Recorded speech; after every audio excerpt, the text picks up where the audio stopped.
Alhamdulillah, wassalatu wassalamu ala rasulillah. Kita lanjutkan fikihnya. Sekarang pembahasan al-iqa' baina sajadatain. Iqa' di antara dua sujud.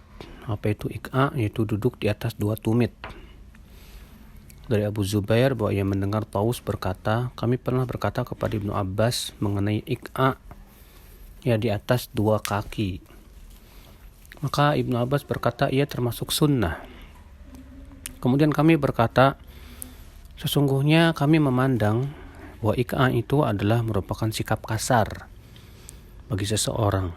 Ibnu Abbas berkata, bal hiya sunnatu nabiyyika. Justru itu adalah merupakan sunnah nabimu.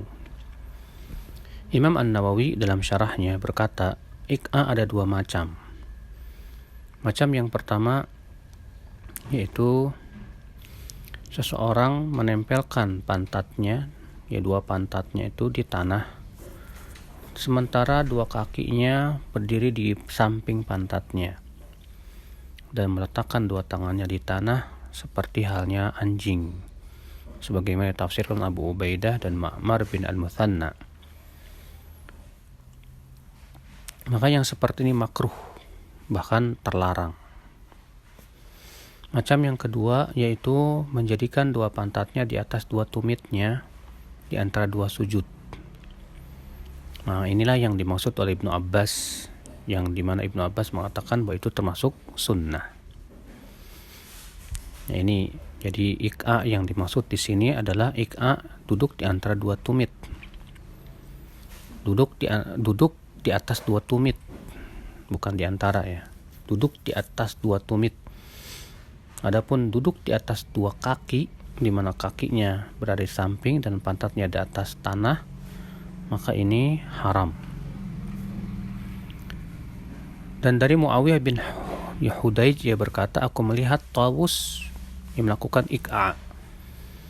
Lalu aku berkata, aku melihat kamu kok berbuat iqa'. Ya, kemudian Tawus berkata, kamu tidak melihat aku iqa', tapi ia adalah sholat. Aku melihat Abdullah bin Abbas, Abdullah bin Umar, dan Abdullah bin Zubair melakukan seperti ini, yaitu iqa' yang disebutkan tadi. Syekh Albani rahimahullah dalam silsilah hadis sahihah nomor 383 berkata, maka dalam hadis ini dan asar-asar tadi merupakan dalil disyariatkannya iqa', dan bahwasanya ia termasuk sunnah. Ya. Dan tidak benar orang yang mengatakan bahwa itu khusus untuk kalau ada uzur saja. Ya, sebab para sahabat tadi, Abdullah bin Zubair, Abdullah bin Umar, dan Abdullah bin Abbas, mereka sahabat-sahabat muda. Maka tentu mereka melakukan itu bukan karena uzur. Dan demikian pula dilakukan oleh seorang tabi'in masyhur yang bernama Tawus. Imam Ahmad dalam Masail Al-Marwazi berkata, penduduk Mekah melakukannya juga. Maka ini cukup sebagai salaf untuk kita melakukan sunnah seperti ini. Adapun duduk iftirash, ya, seperti tahiyat awal, ketika kita duduk di antara dua sujud juga sunnah. Dan ini tidak bertabrakan dengan iqa'. Maka boleh kita lakukan ini dan boleh juga melakukan yang tadi. Dua-duanya sunnah, ya, yang boleh kita lakukan. Namun perlu diingat bahwa iqa' itu hanya khusus di antara dua sujud saja, tidak pada setiap duduk.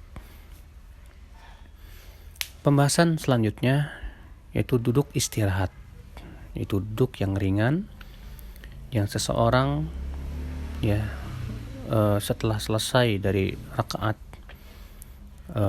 pertama menuju rakaat kedua atau rakaat yang tidak ada tahiyatnya, ya, rakaat pertama dan rakaat ketiga, ketika ia hendak berdiri maka duduk dulu sebentar. Maka ini adalah merupakan termasuk duduk yang sunnah, yaitu duduk istirahat namanya.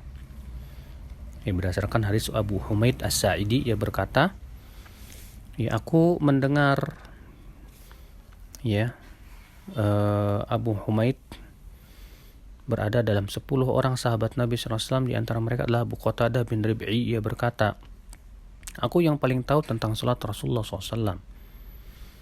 Kemudian ia pun mencontohkan ya salat Nabi SAW. Di antaranya disebutkan ya bahwa ketika beliau sujud dan ketika beliau hendak berdiri ya maka beliau pun duduk ya, kemudian duduk sebentar baru kemudian beliau pun berdiri. Ini adalah disebut dengan duduk istirahat. Syekh Albani berkata duduk ini dikenal dengan duduk istirahat, dan ini juga pendapat Imam Syafi'i. Demikian pula diriwayatkan dari Imam Ahmad bin Hanbal.